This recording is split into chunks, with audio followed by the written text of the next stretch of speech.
Good morning, my dear students. Today we want to discuss about the coordination chemistry.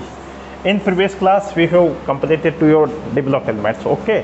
तो my dear students, आज जो हम अध्ययन करने जा रहे हैं वो है कोऑर्डिनेशन केमिस्ट्री. तो फर्स्ट ऑफ ऑल हम जो कुछ सबसे पहले ये जानना चाहेंगे what is the coordination chemistry, अर्थात इसकी डेफिनेशन. ये ध्यान करें, डेफिनेशन है. सेकंड, इसमें जो टर्म्स आती है, डेफिनेशन हो गया and simple salt and double salt.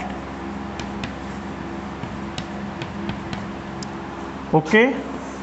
And third, coordination compounds like this. Okay. तो my dear students, we know that first of all हमें जानने की कोशिश करेंगे कि भाई कोऑर्डिनेशन केमिस्ट्री क्या होती है. तो सबसे पहले एक मैं सिंपल परिचय बता देता हूँ. my dear students, so many type of complex compounds बनाए गए और उनका अध्ययन किया गया, ठीक है. लेकिन सबसे पहले जो कोऑर्डिनेशन केमिस्ट्री के बारे में जो जानकारी मिली, उसके लिए we are heartly thankful to professor और साइंटिस्ट अल्फ्रेड वंडर. ओके. अर्थात जिनको इन सिंस 1913 में क्या हुआ, नोबेल प्राइज़ दिया गया, ठीक है. इन्होंने क्या किया, कोऑर्डिनेशन केमिस्ट्री के बारे में बहुत सारी जानकारी जुटाई. अर्थात इन्होंने सबसे पहले कोऑर्डिनेशन कंपाउंड का अध्ययन किया, ठीक है. इससे पहले भी कोऑर्डिनेशन कंपाउंड थे, बट आई डोंट नो उनका अध्ययन नहीं किया गया, ठीक है. लेकिन जो अल्फ्रेड वर्नर थे, जो स्विस साइंटिस्ट थे, और इनको इस खोज के लिए या इस अध्ययन के लिए 1913 में नोबेल प्राइज़ दिया गया, ठीक है. और चूँकि अल्फ्रेड वर्नर्स को अपन क्या बोलते हैं, father of chemistry. This is the very important. पूछा जाता है so many time such type of question asking who is the father of coordination chemistry. अर्थात Alfred Werner is the father of the coordination chemistry. Okay, am I right. तो my dear student, हम यहाँ पे जो आज अध्ययन करेंगे, definition what is the coordination chemistry and coordination compounds. And उसके बाद में जो कोऑर्डिनेशन कंपाउंड्स होते हैं और जो सिंपल और डबल साल्ट होता है, उनमें क्या अंतर होता है, उसका हम यहाँ पे अध्ययन करेंगे, ठीक है. Let's come.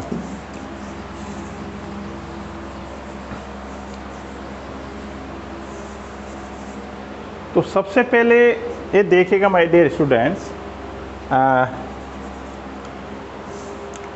कि कोऑर्डिनेशन कंपाउंड्स क्या होता है, ठीक है, या कोऑर्डिनेशन केमिस्ट्री क्या होती है. अर्थात रसायन विज्ञान की वो शाखा जिसमें स्पेसिफिक कोऑर्डिनेशन कंपाउंड्स का अध्ययन किया जाता है, वो क्या कहलाएगी, कोऑर्डिनेशन केमिस्ट्री कहलाएगी, ठीक है. And first of all you have taking to definition of the coordination compounds. Okay. अर्थात डेफिनेशन क्या थी, those are the complexes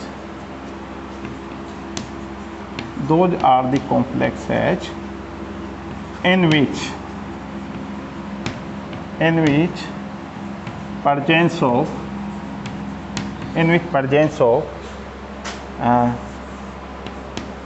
presence of central metal ion, in which presence of the central metal ion, which are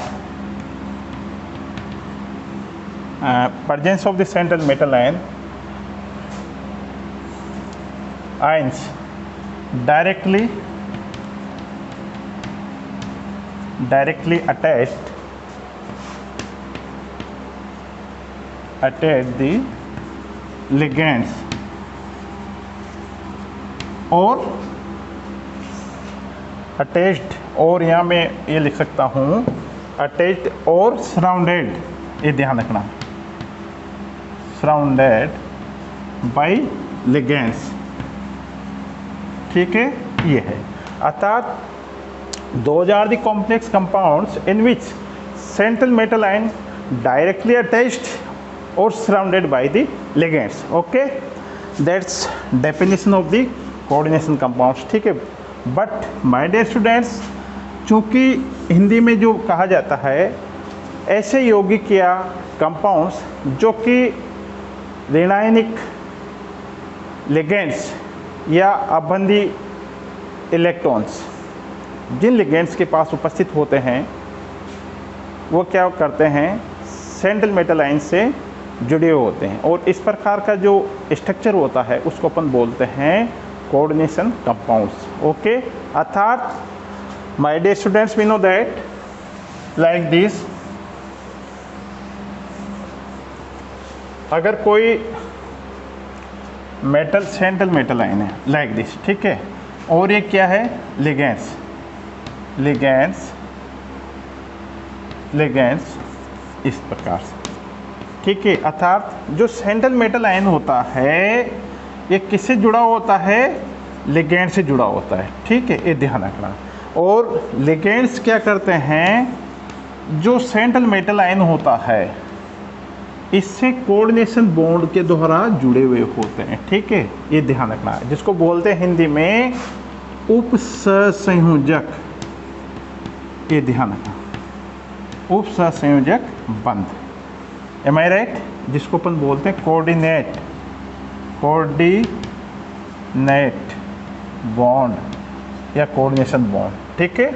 अब my dear students, in complex compounds में क्या होता है, in previous class we have already discussed about this matter, because we know that central metal ion having vacant d orbitals, okay।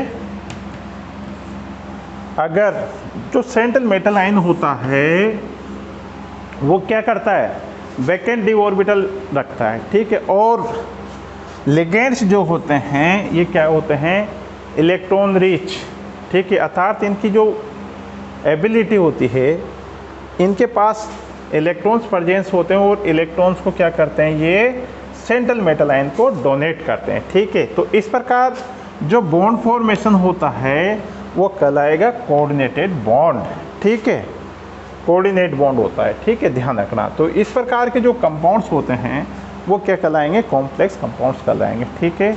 I think that this point is clear to you, and just हम अब next जो बात करेंगे ये तो होगी एक general pictures about the coordination chemistry, okay. अब जो नेक्स्ट अगर अपन बात करेंगे माय डियर स्टूडेंट्स, जो कि एक इम्पोर्टेंट है अपने लिए, कि भाई कोऑर्डिनेशन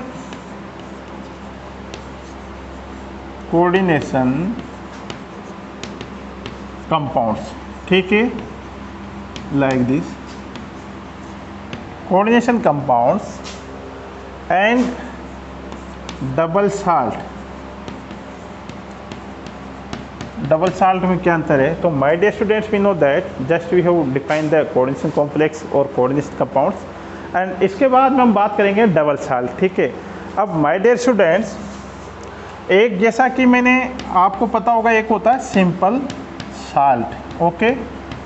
सिंपल साल्ट का मैं माय डियर स्टूडेंट्स, मैं एक बहुत ही easy example, suppose that NaCl, okay, ये है। अगर NaCl को अगर आप पानी में डालोगे तो क्या हो जाएगा, इजीली Na प्लस Cl में आयोनाइज हो जाएंगे, ठीक है, ये तो हो गया सिंपल साल्ट। अब डबल साल्ट का मतलब है इस प्रकार का यौगिक जिसमें दो प्रकार के साल्ट उपस्थित हो, two types of salts present in the compounds, okay. अब इसका जो एग्जांपल्स मैं ले लेता हूँ आपको, जैसा कि K2SO4, ओके, K2SO4 L2SO4 का होल थ्राइस 0.24H2, एक तो ये है, ठीक है, ये क्या है, डबल साल्ट। और इसको आई थिंक दैट आप जानते भी होंगे, इसको अपन बोलते हैं फिटकरी, ठीक है, ये है डबल साल्ट, ठीक है। इसी प्रकार my dear student, second is the K4Fe3CN6, okay, -3 और -4, ठीक है, इसको अपन लिख सकते हैं। अब चूँकि ये है कॉम्प्लेक्स कंपाउंड्स। क्या है? Complex compounds. ओके, अब ये डबल साल्ट है, तो मेरे प्यारे बच्चों इसकी क्या विशेषता होती है? क्योंकि यहाँ पे पोटेशियम सल्फेट है और एल्यूमिनियम सल्फेट है, ठीक है, और इसको बोलते हैं एलम, फिटकरी, ठीक है। ये डबल साल्ट का एग्जाम्पल है, ठीक है। और K4 Fe6-3 क्या है? ये कॉम्प्लेक्स कंपाउंड्स है, ठीक है। अब अपने जैसा कि बात की थी कि भाई एक तो सिंपल साल्ट होता है, तो my dear students we know that simple salt is easily ionised in the water, ठीक है। इसी तरह से यहाँ अगर अपन बात करें जो कि डबल साल्ट है, ठीक है, अगर इसको हम क्या करेंगे, वाटर में क्या करेंगे, डालेंगे, तो ये अपने आयनों में क्या हो जाएंगे, आयोनाइज्ड हो जाएंगे, ठीक है। तो क्या हो जाएगा, 2KSO4-2, ओके, एंड इस प्रकार, ठीक है। तो my dear students we know that this the very important information about the double salt and about the complex compounds like this. Just I am written here, second is the K4 FeCN6, okay, -3। तो मेरे प्यारे बच्चों, मेरे कहने का मतलब ये है, अगर आपको जैसे फिटकरी है, फिटकरी को आपने क्या किया, वाटर में डाल दिया, ठीक है, तो ये क्या हो जाएगी, अपनों आयनों में आयोजित हो जाएगी। अर्थात हम क्या कर सकते हैं, फिटकरी का अगर अपन टेस्ट लगाएंगे तो पोटेशियम का लगा सकते हैं, सल्फेट का लगा सकते हैं, एल्यूमिनियम का लगा सकते हैं, ठीक है, am I right. But in case of the complex compounds we are not finding out and given compounds have to which type of metals in their compositions like this. अगर यहाँ पे इसको अपन जैसा कि पोटेशियम प्लस FeCN6 एंड -3, तो मेरे प्यारे बच्चों मैंने जस्ट ये अपने लिए इम्पोर्टेंट भी कि how can identify and differentiate in between the double salt and complex compounds. Okay, suppose that given compound like this K2SO4 L2SO4 all thrice point 24H2O, ठीक है, this is a double salt, okay, and complex compound is the K4 FeCN6-3, okay, hexacyanopentane, ठीक है। तो suppose that in easily we are not identify, अर्थात मेरे कहने का मतलब ये है, एक तो अगर K2SO4 L2SO4.24H2 मीन्स दैट फिटकरी को अगर आपने वाटर में डाल दिया तो इजीली ही is ionised, okay, like this potassium sulphate and aluminium. But in case of the coordination compound, suppose that this complex compounds added in the solvent, okay, तो क्या होगा, इसको माय डियर स्टूडेंट्स अपन क्या कर सकते हैं, केवल पोटेशियम का तो अपन क्या कर सकते हैं, टेस्ट लगा सकते हैं, या अपन इसका पता कर सकते हैं कि भाई कॉम्प्लेक्स जो कंपाउंड दिया गया है उसमें पोटेशियम तो प्रेजेंट है, लेकिन आपको ये कह रहा हूँ कि FeCN6-3 है, तो इसका आप आइडेंटिफाई नहीं कर सकते। This is the very important for us, we know that this is a complex entity, और इस प्रकार से यही सबसे ज़्यादा जो डिफरेंशिएट है, जो अंतर है, यह है कि यहाँ पे पोटेशियम में कोऑर्डिनेटेड बॉन्ड होते हैं और ये इस प्रकार से अटैच होते हैं कि iron, we are not finally identify the iron और साइनाइड, हम आयरन का भी पता नहीं कर सकते और साइनाइड का भी पता नहीं कर सकते, ठीक है।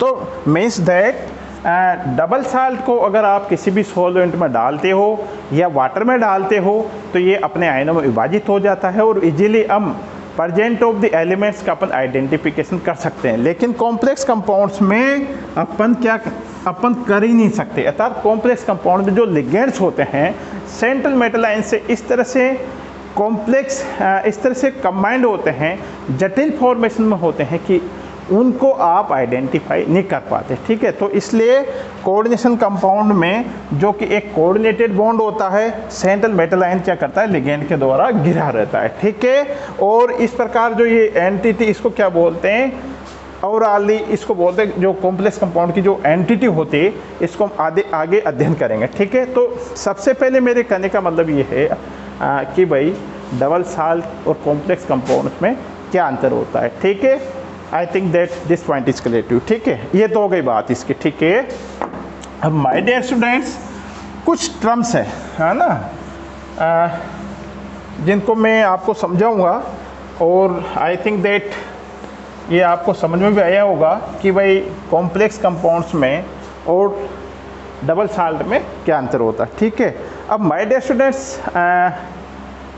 सबसे पहले यहाँ पे जो लिया गया था, वर्नर के द्वारा जो अध्ययन किया गया था, वो लिया गया था CO Cl3 एंड NH3 का ऑल 6। ठीक है, ये लिया गया था जिसको अपन बोलते हैं हेक्सामेन कोबाल्ट 3। ठीक है, इसके ऊपर इन्होंने अध्ययन किया था। ठीक है, अब इसमें भी क्या है माय डियर स्टूडेंट्स, जो कोऑर्डिनेशन कंपाउंड्स होते हैं समझने की कोशिश करना। आई think that this point is I will try for my best. जो कॉम्प्लेक्स कंपाउंड होता है लाइक दिस, मैं इसका आपके सामने स्ट्रक्चर लिख देता हूँ and just like this and NH3 like this, NH3 NH3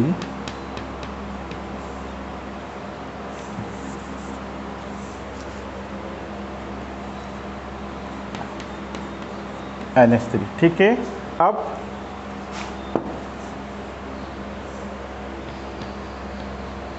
central metal है। ठीक है, और NH3 लाइक दिस। ठीक है, और इसमें जो है क्लोराइड है। ठीक है, इस प्रकार यहाँ पे इसको लिख रहा हूँ मैं Cl क्लोराइड और NH3, या इसको थोड़ा सा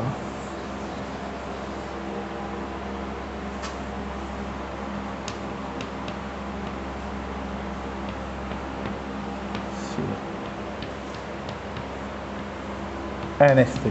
ठीक है, तो माय डियर स्टूडेंट्स ये क्या है हेक्सामेन कोबाल्ट है। ठीक है, इसमें कोऑर्डिनेशन नंबर क्या है 6। ओके, या इसको हम ऐसे भी लिख सकते हैं। ठीक है, ये हो गया। अब चूँकि